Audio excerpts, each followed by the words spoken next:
புதுக்கோட்டை மாவட்டம் அறந்தாங்கி சட்டமன்ற தொகுதிக்கு உட்பட்ட மணமேல்குடி தாலுகா தெற்கு புதுக்குடி கிராமத்தை சேர்ந்த நாட்டுப்படகு மீனவர் குப்புராஜ், இவரது மகன் ராமநாதன். இவர்கள் இருவரும் மார்ச் 18ஆம் தேதி மாலை 7 மணி அளவில் தெற்கு புதுக்குடி நாட்டுப்படகு மீன்பிடி இறங்கு தளத்தில் இருந்து தங்கள் நாட்டுப்படகின் மூலம் மீன்பிடிக்க சென்ற நிலையில் நேற்று அதிகாலை 1 மணி அளவில் கடற்கரையில் இருந்து 3 நாட்டிக்கல் மைல் தொலைவில் மீன்பிடித்துக் கொண்டிருக்கும் போது அதிவேக காற்று மற்றும் உயரமான அலையின் காரணமாக படகு கவிழ்ந்துள்ளது. இதில் நிலை தடுமாறி கீழே விழுந்த மீனவர் குப்புராஜா மற்றும் அவரது மகன் ராமநாதன் ஆகியோர் கடலில் தத்தளித்த நிலையில் ராமநாதன் மட்டும் நீந்தி கரைக்கு வந்ததாக கூறப்படுகிறது.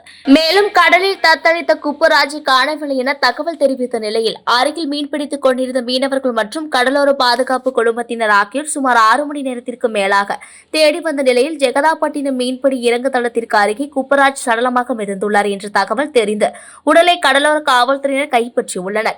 மேலும் கரைக்கு வந்த ராமநாதனை மருத்துவமனைக்கு அழைத்து சென்றவர்கள் உயிரிழந்த குப்புராஜின் உடலை பிரேத பரிசோதனைக்காக மருத்துவமனைக்கு அனுப்பி வைத்துள்ள சம்பவம் கடற்கரை பகுதியில் பெரும் சோகத்தை ஏற்படுத்தியுள்ளது.